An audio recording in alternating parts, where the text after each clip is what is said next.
Hello students, good morning. Here I am Sandeep Bharti going to teach you the chapter The French Revolution of class ninth History. Important terms of the chapter.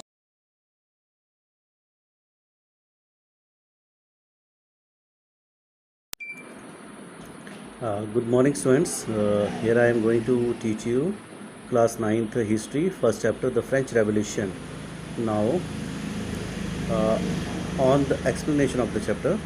On the morning of the 14 July 1789, the city of Paris was in a state of alarm. The king had commanded troops to move into the city.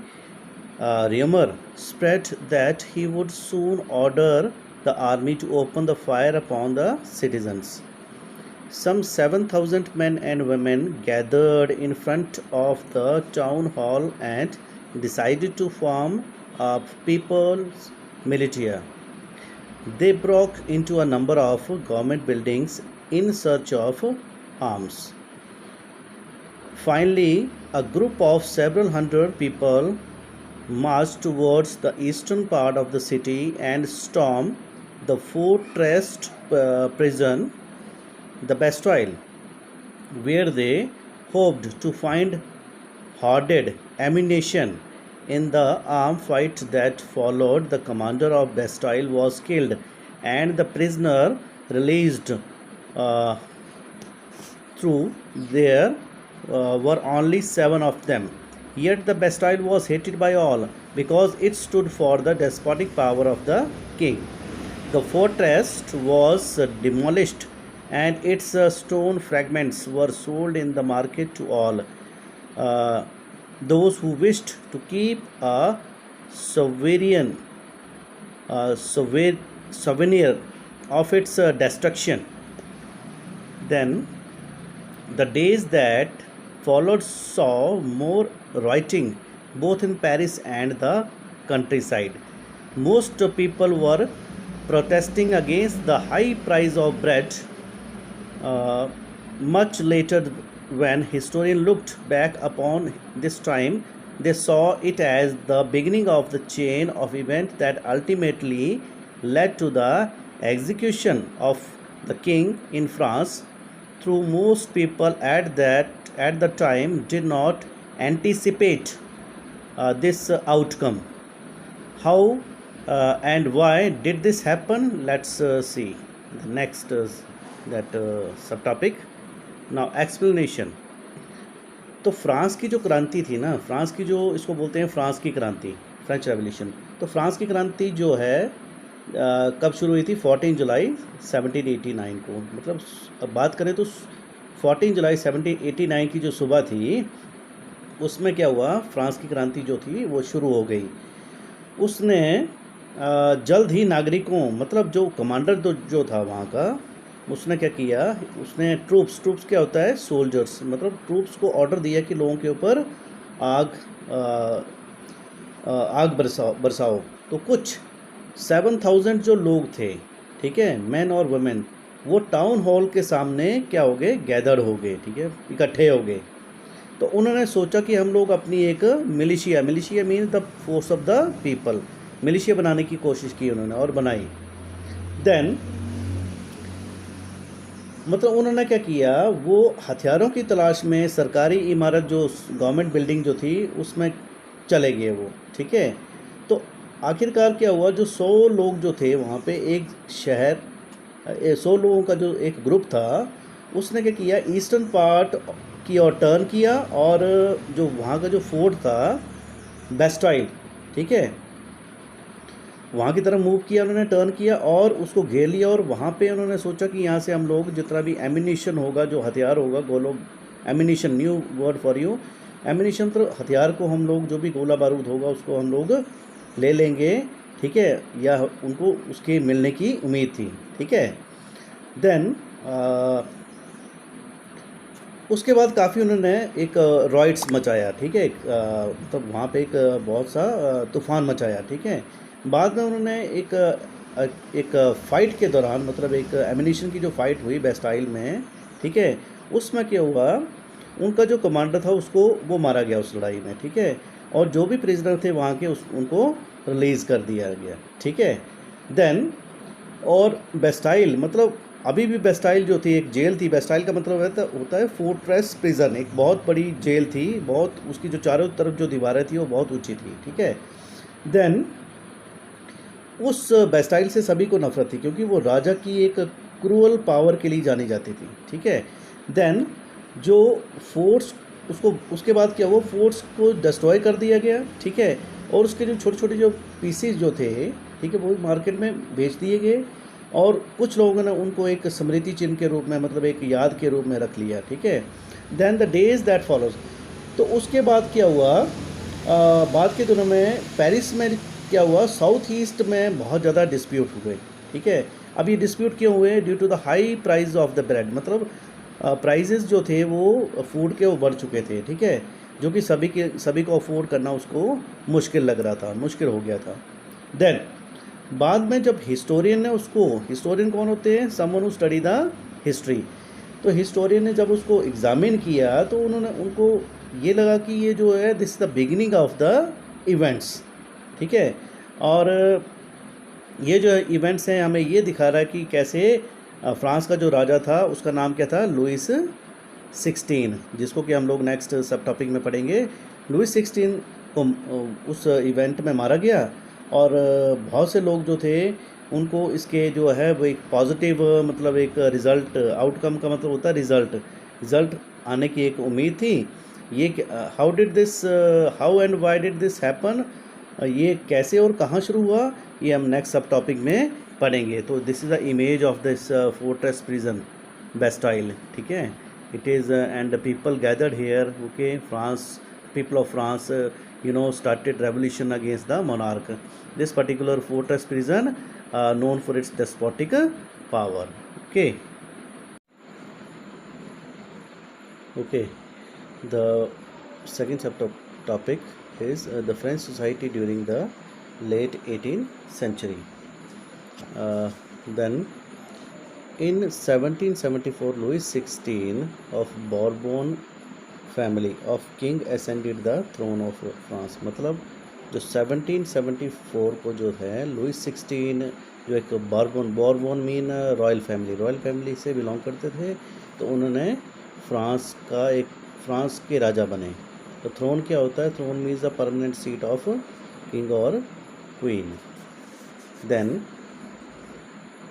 He was 20 years old and married to Austrian princess Marie Antoinette, means जब वो 20 साल के थे तो उन्होंने Austrian की जो princess थी उनसे शादी की। Upon his accession the new king found an empty treasure, मतलब जैसे ही ये राजा बने तो राजा बनते ही इन्होंने देखा कि जो सरकारी जो खजाना है वो खाली है। Long years of war had drained the financial resources of France, मतलब उनको, मतलब लंबे युद्ध जो थे फ्रांस में, इनकी जो लीडरशिप में जो लंबे युद्ध जो फ्रांस में लड़े गए उसमें काफ़ी ज़्यादा पैसा जो है वो वेस्ट हुआ।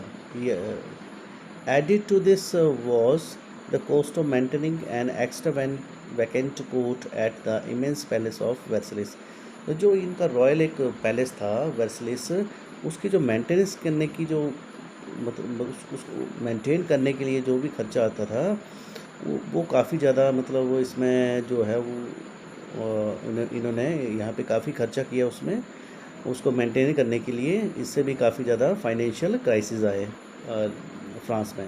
Under Louis 16 France help the 13 American colonies to gain their independence from the common enemy Britain. तो लुइस 16 की लीडरशिप में फ्रांस ने हेल्प किया 13 अमेरिकन कॉलोनी को, 13 अमेरिकन कॉलोनी की उन्होंने हेल्प की। कॉलोनी का मतलब होता है यहाँ पे territory which is controlled by the powerful country, मतलब उन्होंने 13 अमेरिकन की हेल्प की टू गेन देयर इंडिपेंडेंस, की उनको ये विश्वास दिलाया कि हम लोग आपको जो है वो इंडिपेंडेंस दिला देंगे। कहाँ से, किससे दिलवा देंगे, ब्रिटेन से, जो कि उनका एक कॉमन एनिमी था। The war added more than a billion livres to a debt that had already risen to more than 2 billion livres. इसका मतलब ये हुआ कि वॉर में क्या हुआ, जो कि 13 अमेरिकन की जो हेल्प की थी लुई 16 ने, तो बाद में वॉर जब लंबी चली तो उसमें काफ़ी ज़्यादा पैसा बहाया गया। तो लिबरे, यहाँ पे एक न्यू टर्म है आपके लिए। लिबरे means currency which was continue in the France before the revolution. तो यहाँ पे काफ़ी ज़्यादा खर्चा हुआ। Lender who gave the state credit now began to charge 10% of interest on loan. तो जहाँ से लुई 16 ने बाद में पैसा उधार लिया था जिन देशों से, तो उन्होंने ये कहा कि हम लोग आपसे 10% के हिसाब से इंटरेस्ट लेंगे, जो भी पैसा देंगे वो आपको। So the French government was obliged to spend an increased percentage of its budget on interest payment alone। मतलब फ्रेंच गवर्नमेंट ने, फ्रांस की जो सरकार थी, उन्होंने क्या किया, एक अपने बजट को, बजट क्या होता है, annual estimation of income and expenditure, budget को बनाने के लिए उन्होंने क्या किया, अपने जो इंटरेस्ट पेमेंट थी उनको मेंटेन करने के लिए उन्होंने क्या किया, कुछ इम्प्रूवमेंट की उसमें। To meet its regular expenses such as the cost of maintaining an army, the cost of running government offices or universities, the state was forced to increase taxes। मतलब रेगुलर जो भी खर्चे आ रहे थे, जो भी सरकार को चलाने के खर्चे आ रहे थे, मेंटेनेंस करने के लिए, जो आर्मी को मेंटेन करने के लिए, कोर्ट को मेंटेन करने के लिए, गवर्नमेंट को चलाने के लिए, ऑफिसेज यूनिवर्सिटीज़ को चलाने के लिए, तो उन्होंने क्या किया, इन चीज़ों को जो भी खर्चे आ रहे थे तो उसका एक ही साधन था उनके पास, एक ही सोर्स था कि यहाँ पे हम लोग इंक्रीज़ करें किसको, टैक्स को। टैक्स क्या होता है, रेवेन्यू सिस्टम, ठीक है। Yet even this measure would not have sufficed. मतलब ये जो उनके जो मेज़र थे, जो उनके ये जो सुझाव थे, सॉरी मेज़र जो थे, जो इनका जो एक प्लानिंग जो थी वो बहुत अच्छी नहीं रही। French society in the 18th century was divide into 3 states and only the member of the third state paid taxes. मतलब फ्रेंच सोसाइटी, जैसे कि आप पिक्चर में देख रहे हो, फ्रेंच सोसाइटी जो थी वो लेट 18th सेंचुरी में 3 पार्ट्स में डिवाइड थी, ठीक है। फर्स्ट स्टेट में कौन आते थे, क्लर्जी आते थे। सेकेंड स्टेट में नोबल आते थे, और थर्ड स्टेट में बिग बिजनेसमैन, मर्चेंट, ठीक है, जैसे कि इस पिक्चर में दिखाया गया है।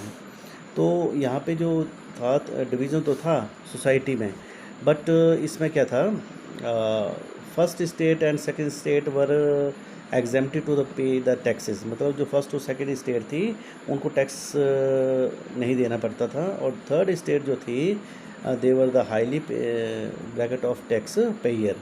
मतलब उनको टैक्स जो भी पे करते थे वो थर्ड क्लास ही करते थे।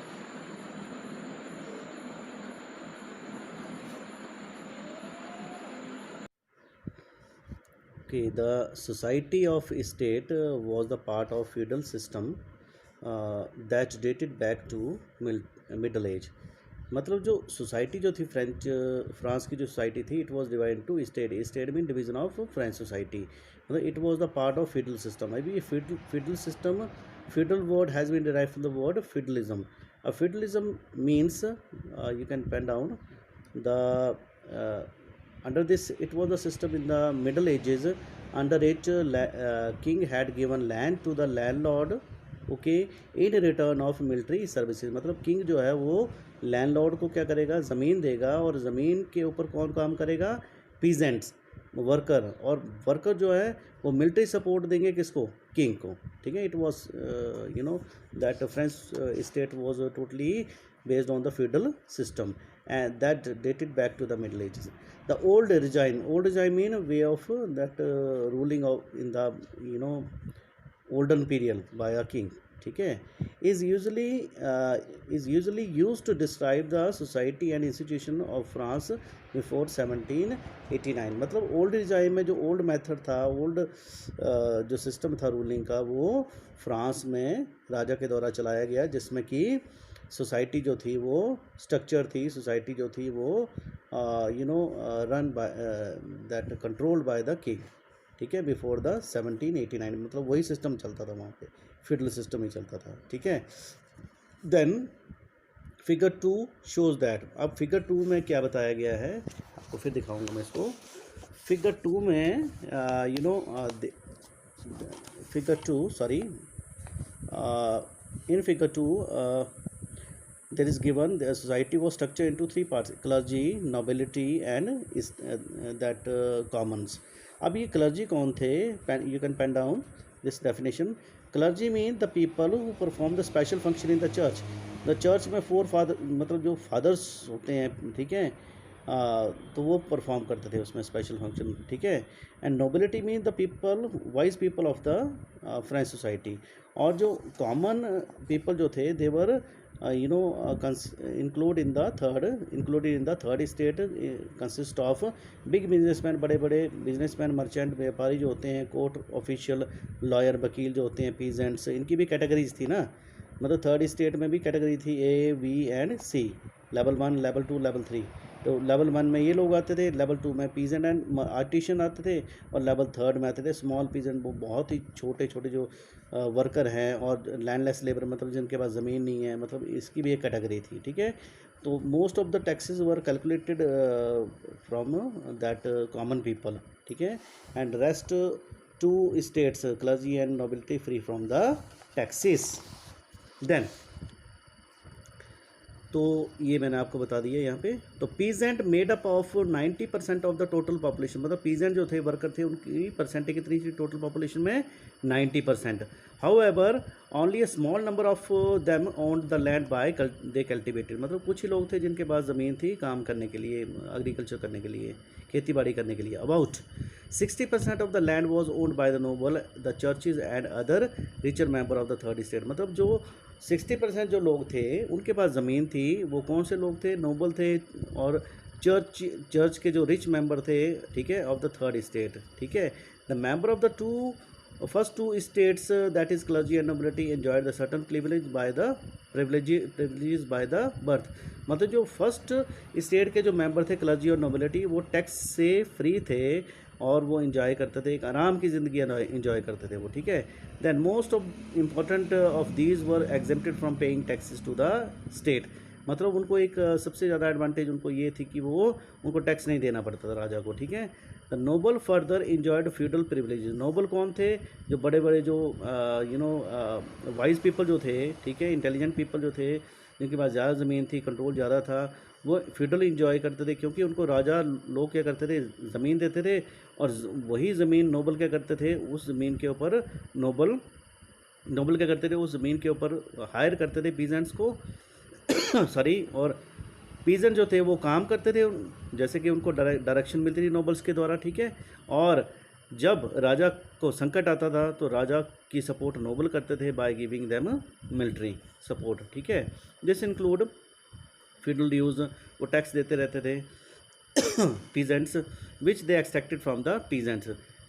Peasants were obliged to render services to lord, to work in his house and field, to serve in the army, और to participate in the building road. मतलब जो नोबल थे उनके अंडर वो क्या करते थे? वो काम करते रहते थे, और जैसे कि सॉरी जो नोबल उनको डायरेक्शन देते थे वही काम पीजेंट करते थे, उनके घरों में काम करते थे, उनकी फील्ड में काम करते थे, कई बार आर्मी में काम करते थे, ठीक है, एज ए सोल्जर, और कई बार बिल्डिंग रोड, मतलब कई बार रोड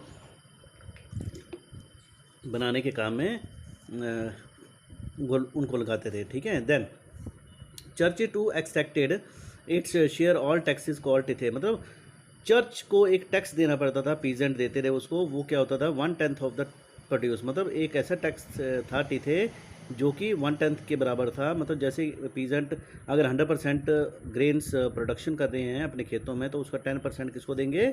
चर्च को, ठीक है. तो उसको क्या बोलते थे? टीथे. और दूसरा टैक्स कौन सा था? टेले एक डायरेक्ट टैक्स था, जो कि directly paid by the peasant to the church, ठीक है. तो ये इनडायरेक्ट और डायरेक्ट टैक्स थे. तो डायरेक्ट टैक्स कौन सा था? आपका टिले, ठीक है, और दूसरा टैक्स कौन सा था? टीथे, ठीक है. Then the burden of the financial activity of the state through taxes was borne by the third state. मतलब सबसे ज़्यादा टैक्स का जो बर्डन था वो थर्ड स्टेट के ऊपर ही था. फर्स्ट टू स्टेट जो थी वो इससे फ्री थी.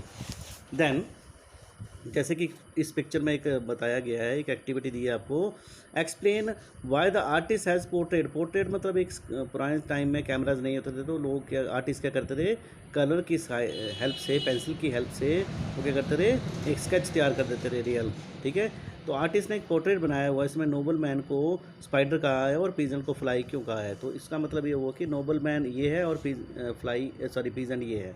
तो नोबल मैन को फ्लाई इसलिए बोला हुआ है, स्पाइडरमैन इसलिए बोला हुआ है क्योंकि स्पाइडर जो होता है, स्पाइडर जो होता है can easily catch the fly in its web.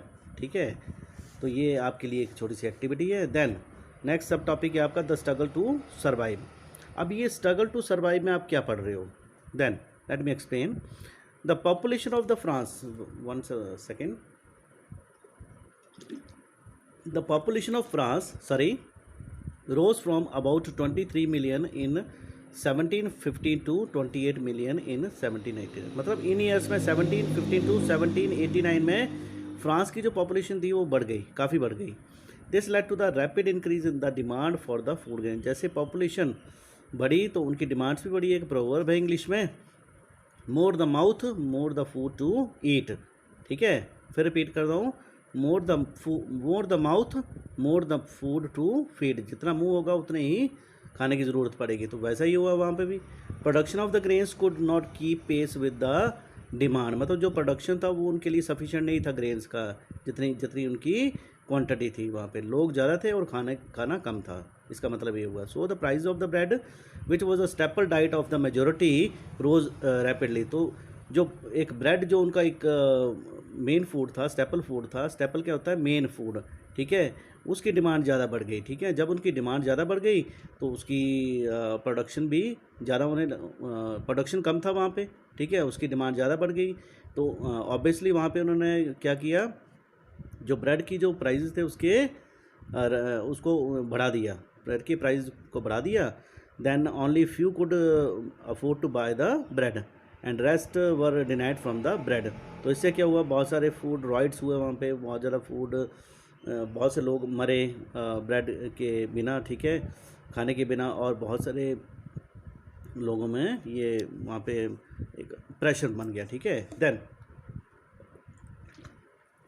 Most of the were employed as a labour in the workshop whose owner fix their wages. मतलब बहुत सारे लोग जो थे वो एम्प्लॉयड थे ठीक है, वर्कशॉप में, और उनके वेजेस फिक्स थे। ठीक है, but wages did not keep pace with the rise in the price. मतलब उनके जो वेजेस थे वो इतने सफिशिएंट नहीं थे कि मतलब जो भी उनकी जो डेली रूटीन की जो चीज़ें हैं वो पूरी हो सकें, जो उनकी नीड्स को पूरी हो सकें। ठीक है, मतलब आमदनी अठन्नी और खर्चा रुपया की वाली बात आ गई यहाँ पे। ठीक है, देन सो द गैप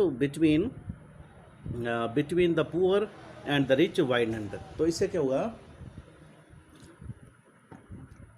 जो गैप था पुअर और रिच का वो एक ज़्यादा बढ़ गया। Poor could not easily buy the food and rich could easily afford to food. ठीक है, इसका मतलब ये हुआ। Things become worse whenever drought or hail reduced the harvest.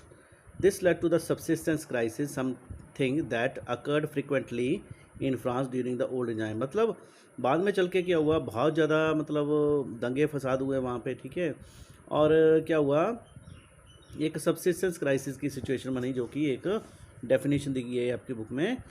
Subsistence crisis क्या होता है, एक ऐसी सिचुएशन जिसमें कि हमारा जो बेसिक जो थिंग्स होती हैं, जो हमें चाहिए, लाइवलीहुड होता है, वे टू अर्न मनी, वो ख़त्म हो जाता है, वो इंडेंजर्ड हो जाता है, ख़त्म हो जाता है वो। ठीक है, तो वही वहाँ पे हुआ। ठीक है, देन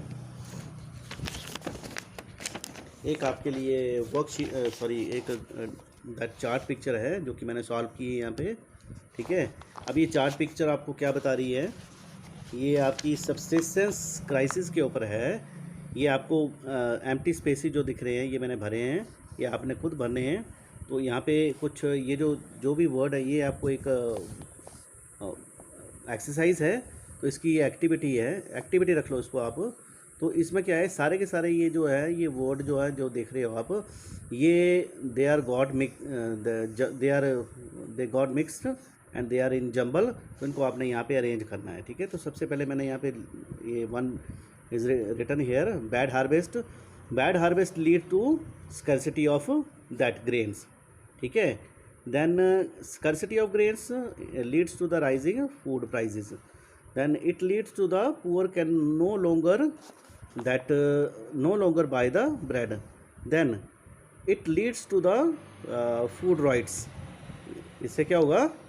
फूड राइट्स होंगे. Then food rights that leads to the number of deaths, and number of deaths due to the diseases and epidemics, and disease and epidemics also leads to the weaker of bodies. Okay, then okay, next sub topic the growing of middle class envisages and to privileges. So in the past, peasant and workers had participated in revolt against increasing taxes and food scarcity, but they lacked the means and program to carry out full scale measures so that would bring about a change in the social and economic order. This was left to those groups within the third estate who had become prosperous and had access to education and new ideas. तो बात हम लोग अगर past की करें तो past में क्या था, जो ये हमारे जो फार्मर्स होते थे और पीजेंट्स होते थे, इन्होंने जो इंक्रीज जो टैक्स होते थे, जो टैक्स जो मतलब बढ़ते हुए जो टैक्स थे और जो भोजन की जो कमी आ रही थी, तो इसके खिलाफ उन्होंने क्या किया, इंक्रीजिंग टैक्सेस और फूड स्कार्सिटी मतलब भोजन की कमी के खिलाफ उन्होंने क्या किया, एक रिवोल्ट शुरू किया, विद्रोह शुरू किया. ठीक है. देन मतलब विद्रोह में उन्होंने भाग लिया एक किस्म का. ठीक है, विद्रोह शुरू भी किया और विद्रोह में भाग भी लिया. ठीक है. देन लेकिन उनके पास क्या था, सामाजिक और सोशल और जो इकोनॉमिक जो क्या बोल सकते हैं प्रोग्राम, सोशल और इकोनॉमिक प्रोग्राम में जो चेंज लाने के लिए एक सिस्टम होता है, वो उनके पास प्रॉपर नहीं था. ठीक है, प्रॉपर उनके पास सिस्टम नहीं था जिससे कि वो चेंज ला सकें. सो यहाँ पे क्या हुआ, एक जो थर्ड जो प्रॉपर्टी है, एक थर्ड प्रॉपर्टी जो होती है, थर्ड स्टेट जो होती है, थर्ड स्टेट जो मतलब यहाँ पे लिखा हुआ, this was left to those groups within the third state who had become prosperous and had access to education and ideas. तो एक तीसरा जो थर्ड स्टेट जो थी फ्रांस में, ये मतलब वही लोग जो थे वो कम पढ़े लिखे लोग थे. ठीक है, और वो चाहते थे कि हमें प्रॉपर एजुकेशन मिले. ठीक है, और हम लोग क्या करें, अपने न्यू आइडियाज़ के थ्रू कुछ चेंजेस सोसाइटी में लाएं. Then the 18th century witness the emergence of social groups terms the middle age. मतलब जो 18th century जो थी, इसमें क्या हुआ, मतलब जो एक सोशल जो ग्रुप्स थे उनका एक राइज हुआ, उदय हुआ. ठीक है, and that was known as middle class. ठीक है. Then who earned their wealth through an expanding overseas trade and from the manufacture of goods such as woolen and silk textile that were either exported or bought by the richer member of the society. तो इसका मतलब ये हुआ कि जो middle class जो एक group बना, ठीक है, 18th सेंचुरी में, तो उन्होंने मतलब क्या किया, अपना जो वेल्थ था उनका, ठीक है, उसको बढ़ाने के लिए उन्होंने क्या किया, एक विदेशी व्यापार, फॉरेन ट्रेड के माध्यम से क्या किया उन्होंने, ऊनी वस्त्र जो होते हैं, रेशमी वस्त्र जो होते हैं, ऐसी चीज़ों का उन्होंने क्या किया, एक प्रोडक्शन किया. ठीक है, और उसको क्या किया, एक्सपोर्ट किया, उसको निर्यात किया, उसको बेचा बाहर. ठीक है, और जिनको क्या किया, समाज के जो अमीर लोग थे, ठीक है, richest section of the society, उन्होंने उसको क्या किया, खरीद लिया था. ठीक है, तो इससे उनकी एक इनकम सोर्सेज बन गए. ठीक है. Then in addition to merchant and manufacturer of the third state included profession such as lawyer or administrative official. All of those were educated and believed that no group in the society should be privileged by birth. तो इसका मतलब क्या हुआ यहाँ पे कि ये जो मतलब एक थर्ड स्टेट में वही लोग आ रहे थे जो कि थर्ड स्टेट में मतलब एक क्या बोल सकते हैं इसमें, थर्ड स्टेट में वही लोग आ रहे थे जिसमें वकील थे, प्रशासनिक अधिकारी थे, ठीक है, ऐसे ऐसे लोग जो थे अपने एक प्रोफेशन में शामिल हुए उसमें, ठीक है, और ये सभी लोग एजुकेटेड थे, ठीक है, और ये लोग मानते थे कि समाज में मतलब इक्वल अपॉर्चुनिटीज़ मिलनी चाहिए सभी को। ऐसा नहीं होना चाहिए कि समाज में कुछ और तरह के लोग हैं उनको स्पेशल राइट दिए जाएं और दूसरे लोगों को अदर दूसरे राइट्स दिए जाएं जो कि उनसे बिल्कुल डिफरेंट है। मतलब वो चाहते थे कि इक्वालिटी होनी चाहिए, कि हम लोग पढ़े लिखे हैं तो थर्ड स्टेट के लोग बोलते थे कि हम लोग पढ़े लिखे हैं तो कुछ चेंजेस आनी चाहिए और वो इक्वल चेंजेस होनी चाहिए सोसाइटी में, ठीक है। Rather a person social position must depend on his merit. मतलब जो आदमी की जो एक क्या बोल सकते हैं, एक स्थिति जो है, पोजीशन जो है सोसाइटी में, वो उसकी एक योग्यता जिसको बोलते हैं, जो कि उसका एक काम करने का तरीका होता है, उसकी पहचान होती है, उसके ऊपर निर्भर होनी चाहिए, ठीक है। Then sorry these ideas envisaging a society based on freedom and equal laws and all opportunities for all were put forward by philosophers such as John Locke and Jean-Jacques Rousseau. In his two treatises of the government, Locke sought to refute the doctrine of the divine and absolute right. तो मतलब इसका क्या हुआ यहाँ पे कि जो स्वतंत्रता, फ्रीडम जो है और समान मतलब इक्वल जो लॉज हैं वो सभी के लिए बराबर होनी चाहिए। समाज में क्या होना चाहिए, इन विचारों में मतलब इन समाज में एक इक्वालिटी होनी चाहिए, और उस इक्वालिटी को सबसे ज़्यादा जो है वो मतलब बूस्टअप किसने किया, उस मतलब उन विचारों को बूस्टअप किया फिलोसफर्स ने जो कि थर्ड स्टेट से बिलोंग करते थे। वो उनका नेम थे जॉन लॉक और जीन जैकिस रूसो, जिन्होंने two treatise of the government एक किताब लिखी थी, ठीक है। Locke sought to refute the doctrine the divine and absolute right. मतलब जो जॉन लॉक जो थे उन्होंने एक पूर्ण अधिकार का एक खंडन, मतलब पूर्ण अधिकार को मांग की थी कि राइट्स होने चाहिए, और जो भी रूलर है वो अपनी प्रजा के साथ इक्वल व्यवहार करे, ठीक है, और उनको इक्वल राइट्स दे, ठीक है। देन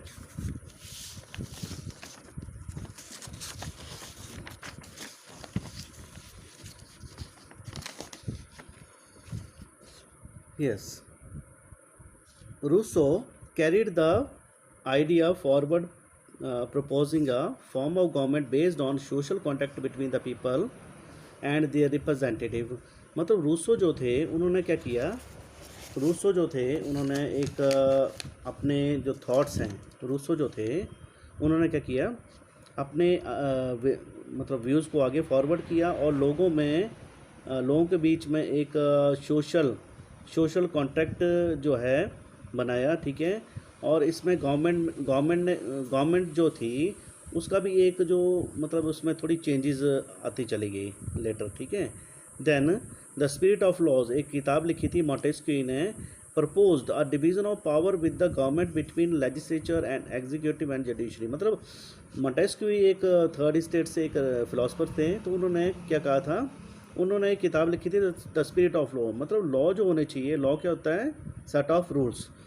लॉज क्या होता है बच्चों, सेट ऑफ रूल्स। मतलब उन्होंने कहा कि लॉज गवर्नमेंट के ऐसे होने चाहिए जिसमें कि 3 शक्ति होनी चाहिए, वो लॉज डिवाइड होने चाहिए लेजिस्लेचर में, एग्जीक्यूटिव में और जुडिशरी में। अब ये लेजिस्लेचर क्या होता है, लॉ मेकिंग बॉडी। एग्जीक्यूटिव क्या होता है, it is a branch of the government where laws are put into the order by the executive. और जुडिशरी क्या होता है, it is a third branch of the government which deals with the justice. It has all level of courts which give justice to the people.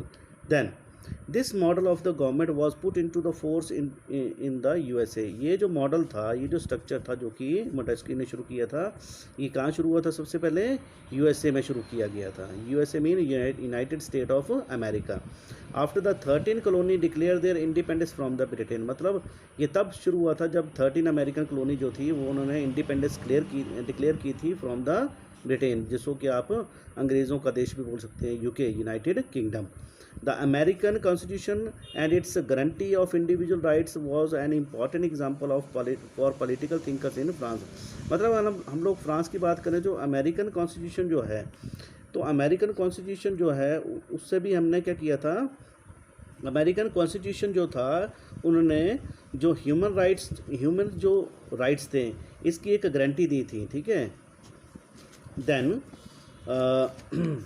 The ideas of this philosopher were discuss intensively in salon. Salon क्या होता है, एक ऐसी shop जहाँ पे कि बाल काटे जाते हैं, ठीक है, एंड कॉफ़ी हाउसेज जहाँ पे कि हम लोग अपना एक leisure time, free time spend करते हैं, and spread among the people through books and newspaper. मतलब क्या हुआ बाद में, इन फिलोसफर जो फिलोसफर थे उनके विचारों पर क्या हुआ, सैलून में, इंडस्ट्रीज़ में, कॉफ़ी हाउसेज में बहुत डीप डिस्कशन हुई, ठीक है। और वो डिस्कशन किसके थ्रू पहुँचेगी, कैसे पहुँची, उनके थ्रू, बुक्स के थ्रू और न्यूज़पेपर के थ्रू। उनको पढ़ा उन लोगों ने और काफ़ी ज़्यादा नए नए चेंजेस उनके माइंड में, नए नए थॉट्स उनके माइंड में आए और उन्होंने कहा कि कुछ चेंजेस होने चाहिए सोसाइटी में। Then these were frequently read aloud in groups for the benefit of those who could not read and write। मतलब ये अक्सर उन लोगों के समूह थे, मतलब ग्रुप थे, जो जो लोग पढ़ लिख नहीं पाते थे, मतलब ये उन लोगों के लिए था, ठीक है। Then the news of Louis 16 planned to impose further taxes to be able to meet the expenses of the state generated anger and protest against the system of privilege। मतलब बाद में क्या हुआ, लुइस 16 ने क्या किया, अपने राज्य के खर्चों को पूरा करने के लिए, ठीक है, क्या किया, और ज़्यादा मतलब टैक्सेस को और ज़्यादा इंक्रीज़ किया, ठीक है, और उसके लिए एक प्लानिंग भी की कि कैसे इन टैक्सेस को इंक्रीज़ किया जाए और अपनी जो गवर्नमेंट है उसको रन किया जाए। तो इसमें क्या हुआ, जो ये जो न्यूज़पेपर थे, न्यूज़पेपर की जो एक क्या बोल सकते हैं, न्यूज़पेपर का जो एक सिस्टम था, ठीक है, व्यवस्था जो थी, उसके खिलाफ वो बहुत उसके वो खिलाफ थे। लुइस 16 जो थे वो उसके खिलाफ थे, मतलब कि न्यूज़पेपर नहीं होने चाहिए यहाँ पे, ठीक है, बुक्स नहीं होनी चाहिए, पॉलिटिकल थिंकर जो हैं, ये जो फिलोसफर्स हैं फ्रांस के, ये लोगों को गलत भड़का रहे हैं और ये हमारे गवर्नमेंट के अगेंस्ट जा रहे, तो वो इनके खिलाफ थे, ठीक है। कौन खिलाफ थे, Louis 16। Okay okay next sub topic, the outbreak of the revolution. Louis 16 had to increase taxes for reason you have learned in the previous section. मतलब जो लुइस 16 जो थे उनके मतलब टैक्स बढ़ाने के कारणों में जो वृद्धि करना, जो उन्होंने एक अपना टैक्स बढ़ाने के जो कारण थे उसके बारे में अपने प्रीवियस सेक्शन में पढ़ा। Okay, how do you think he could have gone about doing this. मतलब आपको क्या लगता है कि वह ऐसा करने के बारे में कैसे कर सकते थे।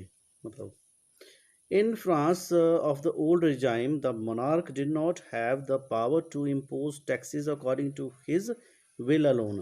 मतलब आप पुराने टाइम में देखा जाए तो फ्रांस में क्या था, जो फ्रांस का जो मोनार्क था, ठीक है, उसके पास जो है वो किसी भी डिसीजन को लेने के लिए, किसी भी डिसीजन को इम्प्लीमेंट करने की, मतलब वो अकेले वो किसी भी डिसीजन को इम्प्लीमेंट नहीं कर सकते थे अपनी मतलब विल के अकॉर्डिंग, मतलब अपनी इच्छा के अनुसार, मतलब वो किसी भी कर को, किसी भी टैक्स को वो उनके लगाने की उनके पास कोई शक्ति नहीं थी। Rather he had to call a meeting of state general. State general एक पॉलिटिकल बॉडी थी, ठीक है, which would then pass his proposal for new taxes. मतलब जो स्टेट जनरल एक एक क्या बोलते हैं उसको, बॉडी थी, एक पॉलिटिकल बॉडी थी। तो उन्होंने कहा कि उन्होंने क्या किया, एक मीटिंग बुलाई और जो न्यू टैक्सेस थे उसके बारे में जो उन्होंने उस मीटिंग में ये कहा कि ये जो नए टैक्सेस जो हमने लगाने हैं कंट्री में, तो इनको जो भी प्रपोजल्स हैं, इसके लिए जो भी प्रस्ताव हैं, जो भी सजेशंस हैं, उसको हम लोग क्या करेंगे, इकट्ठे मिलके बैठ के इसको क्या करेंगे, पास कर देंगे। Then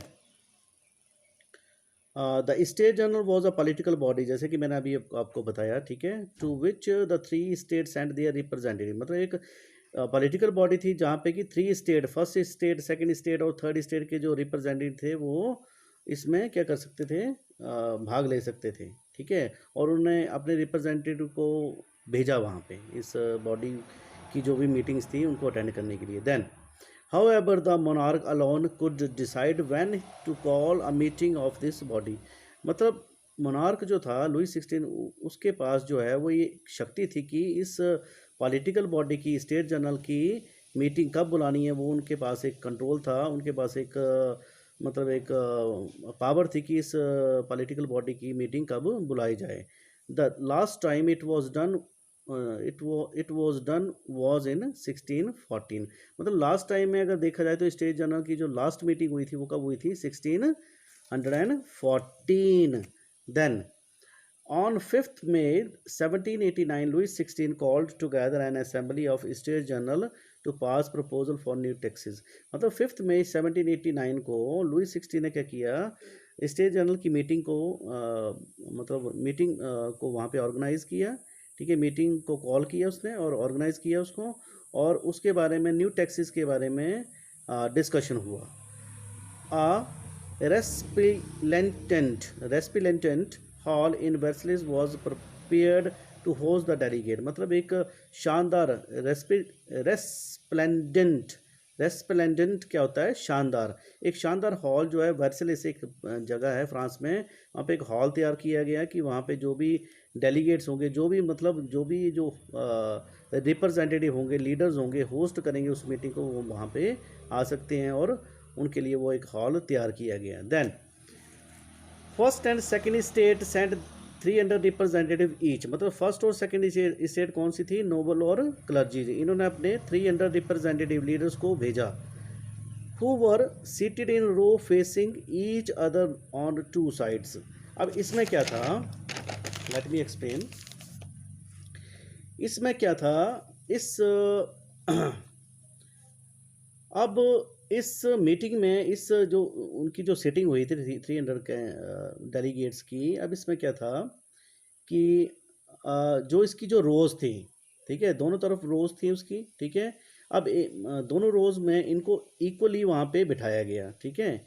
then while the 1600 members of the third state, मतलब थर्ड स्टेट के कितने मेंबर थे, 1600, उनको बैक साइड में खड़ा किया गया, ठीक है, तो it was also the one of the discrimination between first second and this third state, ठीक है, तो ये भी एक डिस्क्रिमिनेशन था। डिस्क्रिमिनेशन बताता है बच्चों आपको क्या होता है discrimination, discrimination mean difference between the people, okay. Then the third state was representative by its more prosperous and educated member, तो थर्ड स्टेट एक ऐसी स्टेट थी जैसे कि मैंने पहले बताया था आपको पिछले सब टॉपिक्स में, कि इसमें जो थे वो मोस्टली जो थे लोग वो सभी एजुकेटेड थे, ठीक है, और वेल्दी थे। Then peasant artisan and women were denied entry to the assembly, मतलब पीजेंट जो काम करने वाले लोग थे, जो कारीगर लोग थे, आर्टिशियंस और जो वुमेन थी, इनको इस असेंबली में, कौन सी असेंबली में, दिस स्टेट जनरल की जो असेंबली थी जो उसमें आने की इनको परमिशन नहीं थी, ओके। देन हाउएवर देयर ग्रेवेंसीज क्या होता है बच्चों, शिकायतें, क्या होता है ग्रेवेंसीज, शिकायतें। However their grievances and demand होता है मांग, were listed in some 40,000 letters which the representative had brought with them, मतलब जो उनकी जो शिकायतें हैं, उनकी जो मांगे थी, उनको लिस्ट आउट किया गया, ठीक है, और वहाँ पे उनको दिखाया गया, ठीक है, बट उनके बारे में कोई स्ट्रिक्ट एक्शन नहीं लिया गया। Then voting in each state voting in state journal in the past had been sorry had been conducted according to the principle that each state had one vote, मतलब voting जो थी, voting का जो procedure था, इसमें ये तय किया गया था कि जो भी स्टेट जर्नल्स हैं, जो भी उनके रिप्रेजेंटेटिव हैं, उनको एक मतलब सिंगल वोट की परमिशन होनी चाहिए। Then This time too Louis XVI were determined to continue the same practice, मतलब लुइस 16 जो थे वो बहुत ही क्लेवर थे और वो चाहते थे कि डिस्क्रिमिनेशन के साथ हम लोग क्या कर सकते हैं, इजीली रूल कर सकते हैं और यहाँ पे अपना एक क्या करते हैं, अपना एक पावर बढ़ा सकते हैं अपनी यहाँ पे. But member of third state demanding that voting now be conducted by the assembly as whole. मतलब जो थर्ड स्टेट के जो मेंबर थे वो चाहते थे कि वोटिंग सिस्टम जो है वो इक्वल होना चाहिए, इक्वल अपॉर्चुनिटीज़ मिलनी चाहिए वोटिंग में.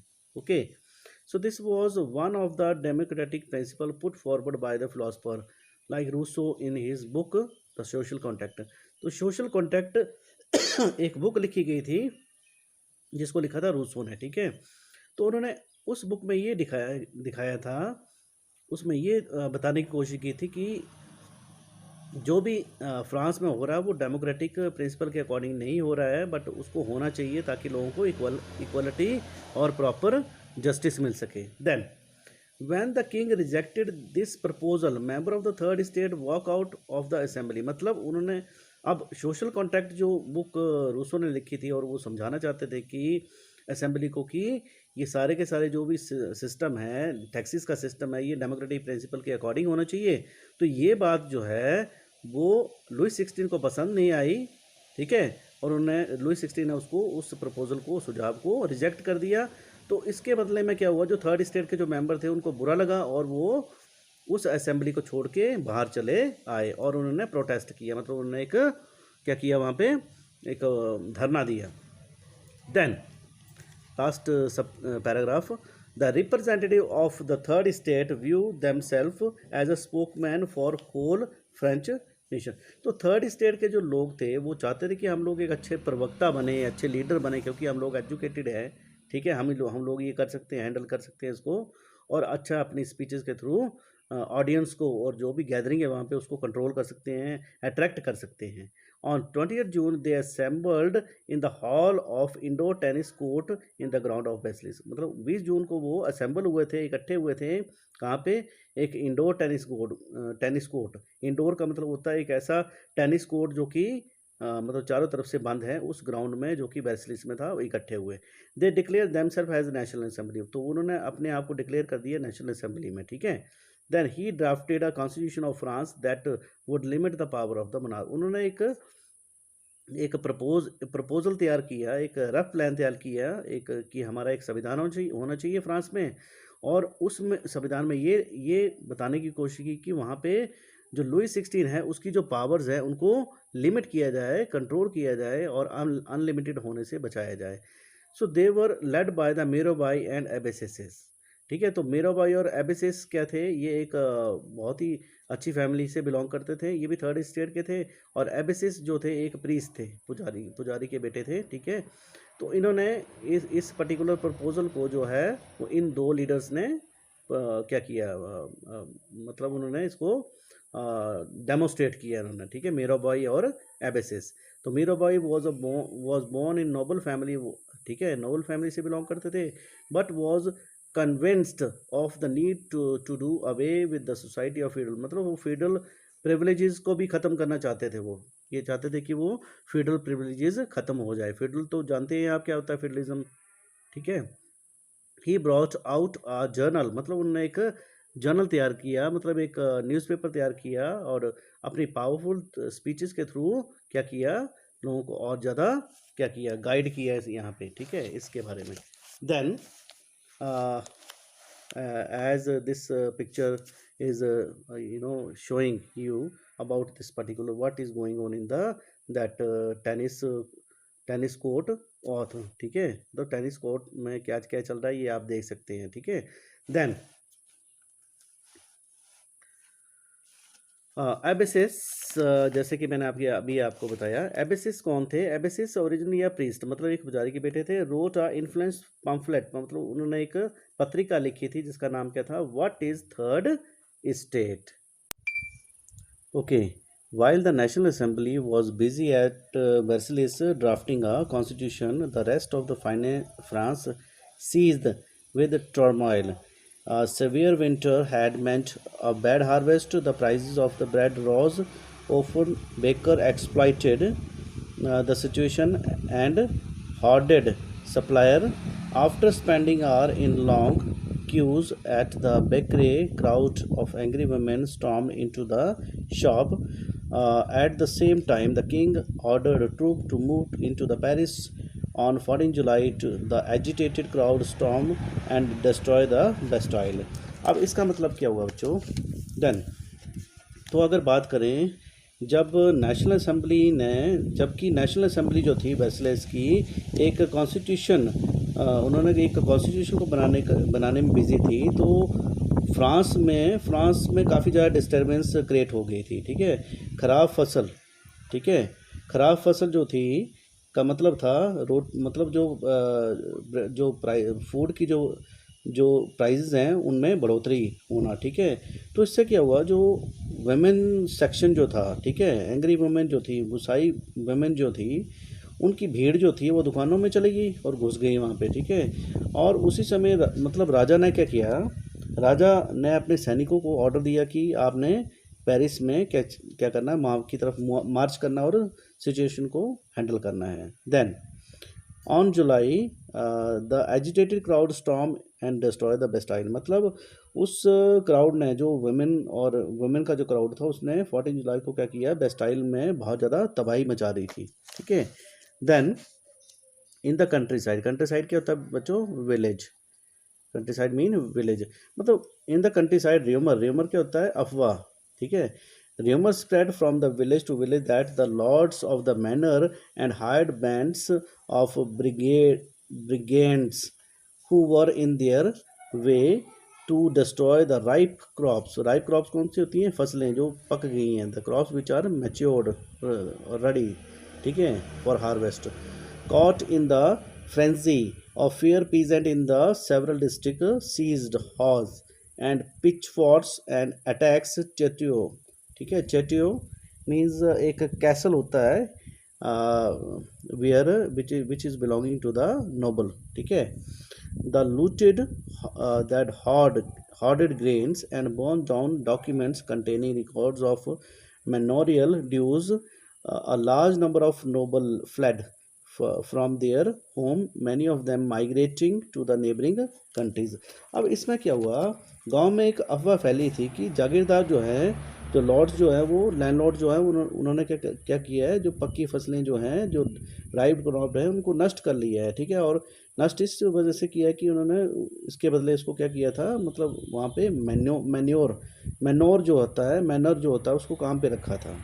ठीक है, तो क्या हुआ, बाद में डर के कारण जो थे, वो किसान जो थे, जो फार्मर जो थे, उन्होंने क्या किया, पिच फोर्स को सीज कर लिया, उसको जब्त कर लिया। ठीक है, और शटॉक्स क्या होता है, शटॉक एक जगह थी, शटॉक एक जगह थी जहाँ पे कि नोबल रहते थे, उस पर हमला कर दिया। ठीक है, शटॉक बोल सकते हैं उसको। देन दे लूटेड, मतलब उन्होंने क्या किया, बाद में उन्होंने अनाज जो था वहाँ पे, जो ग्रेन्स थे, उसको क्या किया, प्लंडर किया, लूट किया उसको।